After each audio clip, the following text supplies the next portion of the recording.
Hi everyone, I'm Megan Dean. I'm the Chauncey Truax Postdoctoral Fellow and Visiting Assistant Professor in Philosophy at Hamilton College.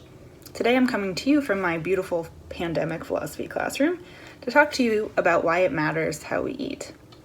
And I want to start by asking a question about what it means to eat well.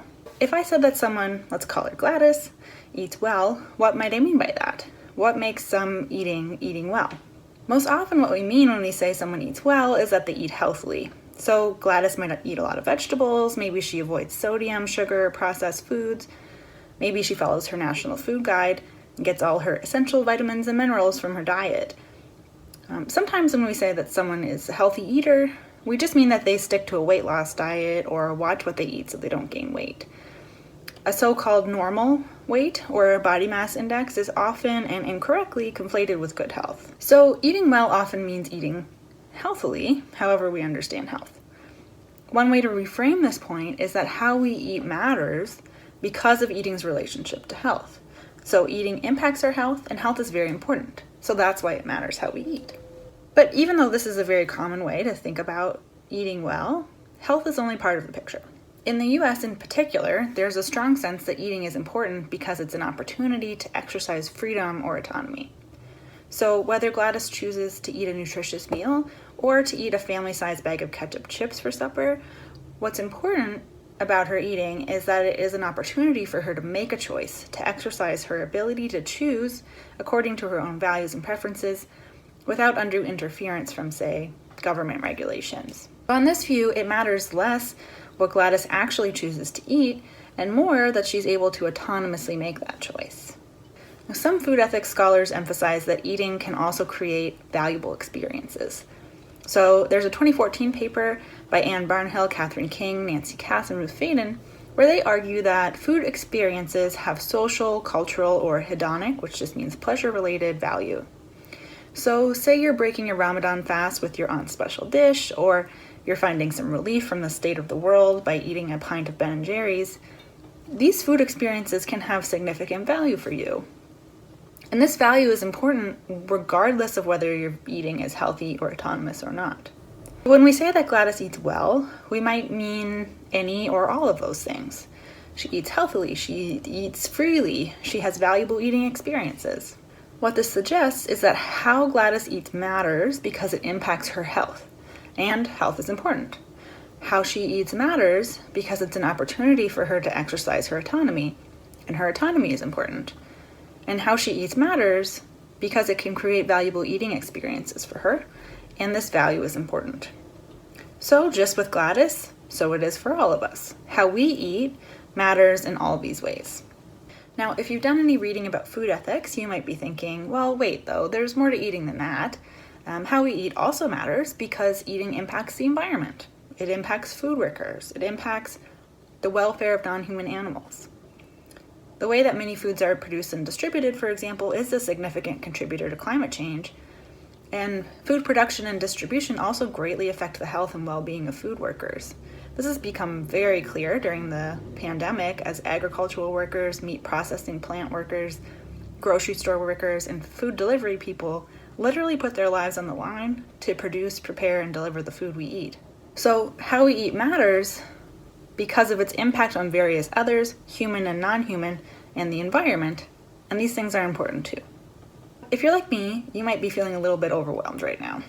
You're just trying to decide what to have for lunch, and I've just given you a long list of things to worry about.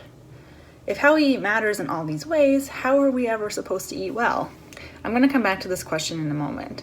But first, I want to add something else to the conversation and maybe to your anxiety. I'm going to suggest that even if we could take all of these ways that eating matters into account, we're still missing something. It's something that has been largely overlooked in the food ethics literature and which I think is quite important for us to consider, including for our own personal and family level decisions about how to eat. And that is that how we eat matters because eating shapes the self. By shapes the self, I don't mean that eating shapes the size or composition of the body.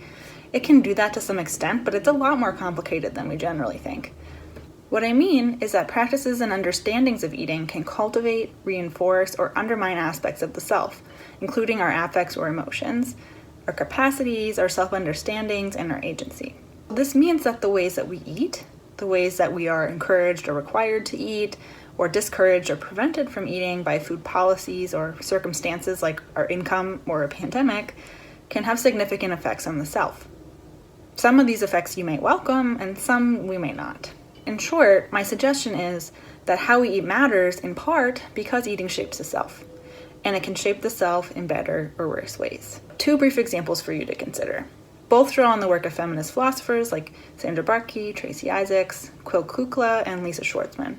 First, maybe some of you have counted calories as a way to control your weight or to eat healthier.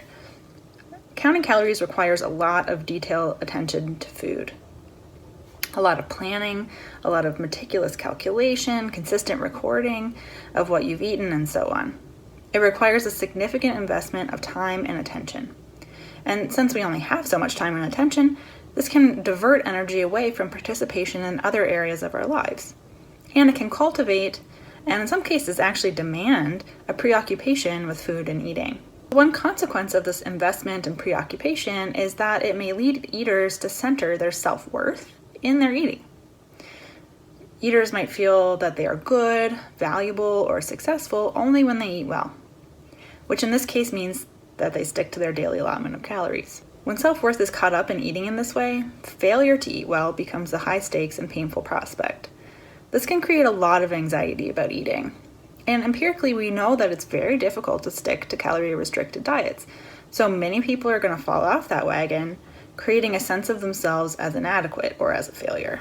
As a second example, many people understand eating well, whatever they mean by that, as requiring self-control, and particularly control of desires and appetites. So when we don't eat well, we may interpret that as a failure of self-control. And when we see others eating poorly, we might assume that they must be lacking in self-control. Now, in mainstream US and Canadian culture, self-control is associated with being a good person, a moral person, a rational person, a responsible person. When we think about eating as an issue of self-control, it really raises the stakes of eating. If you let yourself go and eat 3 pieces of coconut cream pie, it's not just that you've gone off your diet, but you've lost control. You're bad in some way. You're irrational, irresponsible. Your eating reflects on who you are in a deep sense, your moral worth. And so eating badly can create a lot of shame. This way of understanding eating also leads us to look down on and shame others who we perceive as bad eaters. Say Gladys has yet again had another helping of French fries. And rather than just thinking, oh, she must really love salty snacks, if we think of bad eating as a lapse of self-control, we might think that her penchant for fries reveals that she's an irresponsible, irrational, and maybe bad person. This is one way that an understanding of eating can shape our emotions or affects, our self-understandings, and our perceptions and our judgments. And you can imagine how this understanding might interact with a practice like calorie counting to intensify the feelings of shame, inadequacy, and failure that I've mentioned. Now, it's really important for us to recognize that even if you are concerned with weight loss or health, there are many ways to pursue that do not require calorie counting. And that understanding bad eating as a lapse of self-control is only one possible explanation or interpretation among many. If you're interested in some concrete suggestions for different ways to eat or think about eating, I suggest checking out the Health at Every Size movement or intuitive eating. The broader point here is that if we pay attention to how our practices and understandings of eating shape us, then we can be thoughtful and strategic about how we want to eat and how we want to think about eating. We can experiment with new ways of eating that might shape us and shape those we interact with in different and maybe better ways. Now, I want to be clear. I'm not suggesting that eating self-shaping effects are more important than autonomy or food workers' well-being or any of the other ways that eating matters.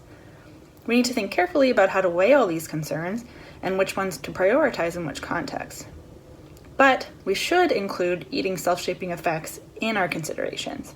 Or we might find ourselves eating in a way that is healthy, autonomous, valuable, and even worker, animal, and environment friendly, but which also has damaging, limiting, and disempowering effects on selves. Now, I promised I would come back to this feeling of being overwhelmed. If how we eat matters in so many different ways, how can we ever hope to eat well? What I've learned from philosophers like Lisa Helke and Alexis Shotwell is that we need to start by abandoning the idea that we can eat in a way that avoids causing harm and suffering. It's just impossible. And if we aim for that, we're engaging in a perpetually failing purity project, as Shotwell puts it. That seems like a spirit-crushing waste of time to me, but that doesn't mean that we can just give up or eat in any old way.